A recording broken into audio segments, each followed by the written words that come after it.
The new me is beauty. Yeah, you know, people used to say, no, Norman's okay, but if you followed what he said, everything would be usable, but it would be ugly. Well, I didn't have that in mind, so this is neat. Thank you for setting up my display. I mean, it's just wonderful. And I haven't the slightest idea what it does or what it's good for, but I want it. And that's my new life. My new life is trying to understand what beauty is about, and pretty, and emotions.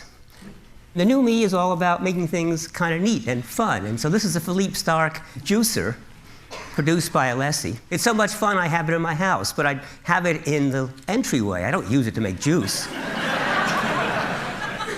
In fact, I bought the gold-plated special edition, and it comes with a little slip of paper that says, don't use this juicer to make juice. The acidic, well, the acid will ruin the gold plating.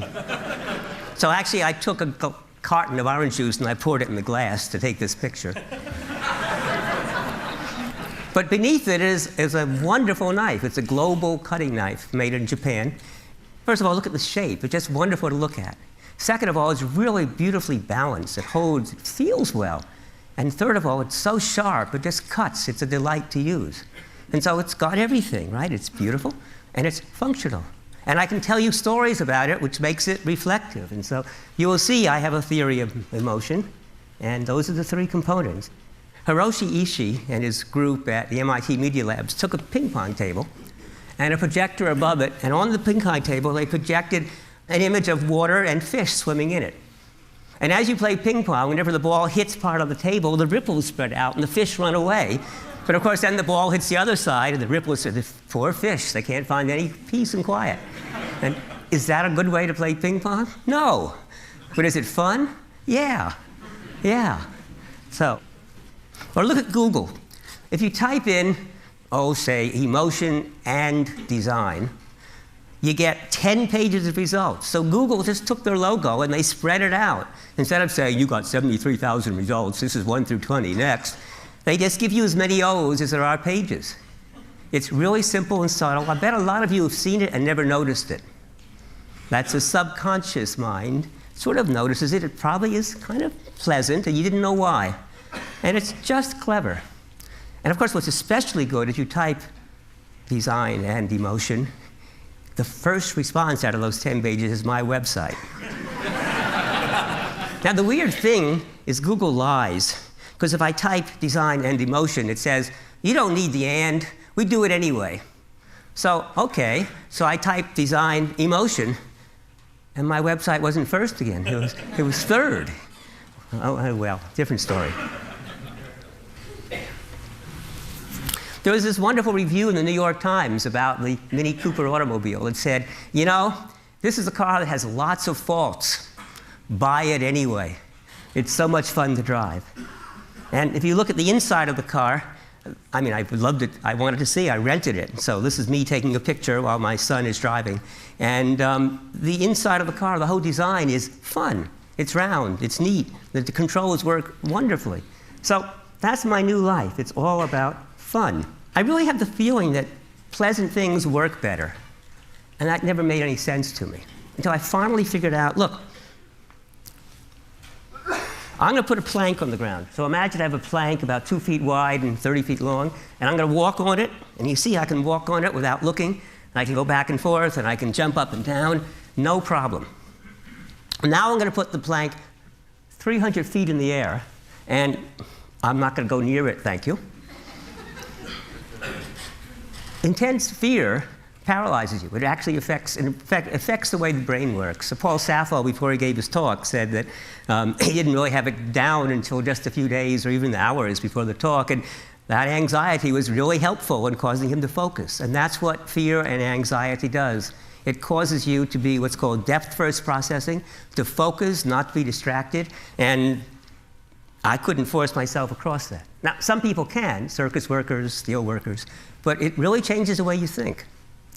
And then a psychologist, Alice Eisen, did this wonderful experiment. She brought students in to solve problems. So she'd bring people into the room, and there'd be a string hanging down here, and a string hanging down here, and it was an empty room, except there'd be a table with a bunch of crap on it, some papers and scissors and stuff. And she'd bring them in, and she'd say, this is an IQ test, and it determines how well you do in life. Would you tie those two strings together? So they'd take one string, and they'd pull it over here, and they couldn't reach the other string. Still can't reach it. And basically, none of them could solve it.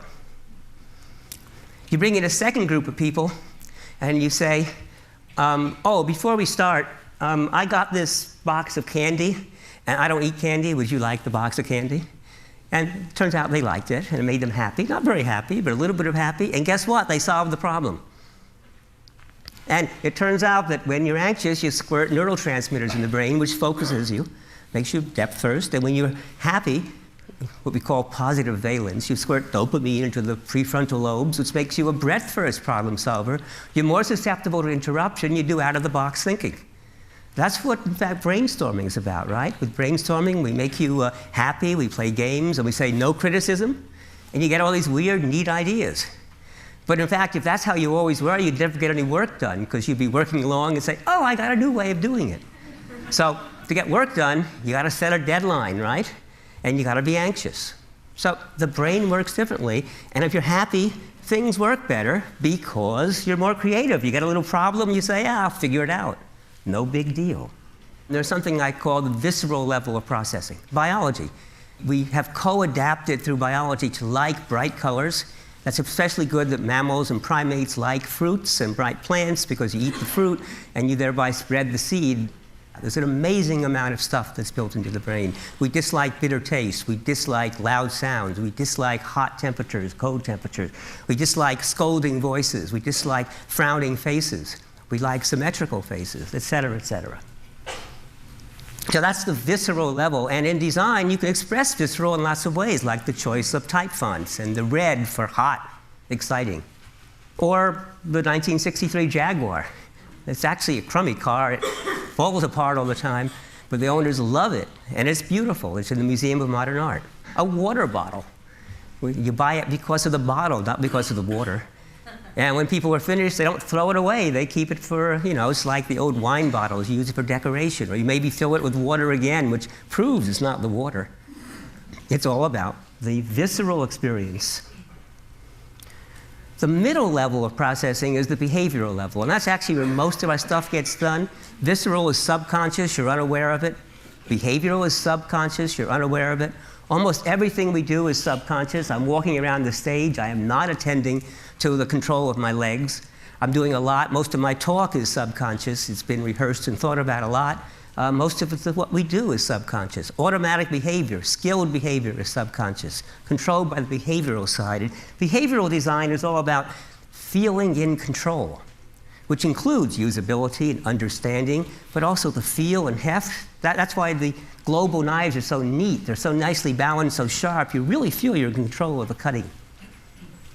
Or just driving a high-performance sports car over a demanding curve, but again, feeling that you are in complete control of the environment. Or the sensual feeling. This is a Kohler shower, a waterfall shower, and actually all those knobs beneath are also shower heads that will squirt you all around, and you can stay in that shower for hours. And not waste water, by the way. It recirculates the same dirty water. Or this is a really neat teapot I found at High Tea at the Four Seasons Hotel in Chicago. It's a Ronnefeldt tilting teapot. That's what the teapot looks like, but the way you use it is you lay it on its back, and you put tea in, and then you fill it with water. The water then seeps over the tea, and the tea is sitting in this stuff to the right. The tea is to the right of this line. There's a little ledge inside, so the tea is sitting there, and the water is filling it up like that. When the tea is ready, or almost ready, you tilt it. And that means the tea is partially covered while it completes the brewing. And when it's finished, you put it vertically, and now the tea is, remember, above this line, and the water only comes to here, and so it keeps the tea out. And on top of that, it communicates, which is what emotion does. Emotion is all about acting. Emotion is really about acting. It's being safe in the world so that cognition is about understanding the world. Emotion is about interpreting it, saying good, bad, safe, dangerous, and getting us ready to act, which is why the muscles tense or relax. And so that's why we can tell the emotion of somebody else, because their muscles are acting subconsciously, except that we've evolved to make the facial muscles really rich with emotion. Well, this has emotions, if you like, because it signals the waiter that, hey, I'm finished, see? It's upright. And so the waiter can come by and say, would you like more water? It's kind of neat. What a wonderful design. And the third level is reflective, which is, if you like, the superego. It's a little part of the brain that has no control over what you do, no control over doesn't see the senses, doesn't control the muscles. It looks over what's going on. It's that little voice in your head that's watching and saying, that's good, that's bad, or why are you doing that? I don't understand. It's that little voice in your head, that's the seat of consciousness. Here's a great reflective product. Owners of the Hummer have said, you know, I've owned many cars in my life, all sorts of exotic cars, but never have I had a car that attracted so much attention. It's about their image, it's not about the car. But even if you want a more positive model, this is the GM car, and the reason you might buy it now is because you care about the environment, and you'll buy it to protect the environment, even though the first few cars are going to be really expensive and not perfected. But that's reflective design as well. Or an expensive watch, so that you can impress people and say, oh, gee, I didn't know you had that watch. As opposed to this one, which is a pure behavioral watch, which probably keeps better time than the $13,000 watch I just showed you. But it's ugly. This is a clear Don Norman watch. And what's neat is sometimes you pit one emotion against the other, the visceral fear of falling against the reflective statement saying, it's okay, it's safe. It's safe. And at the amusement park where rusty and falling apart, you'd never go on the ride. So it's pitting one against the other. The other neat thing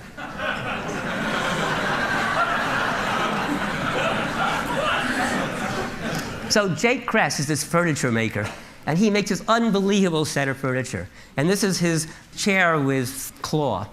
And the poor little chair, it's lost its ball, and it's trying to get it back before anybody notices. And what's so neat about it is how you accept that story. And that's what's nice about emotion. So that's the new me. I'm only saying positive things from now on.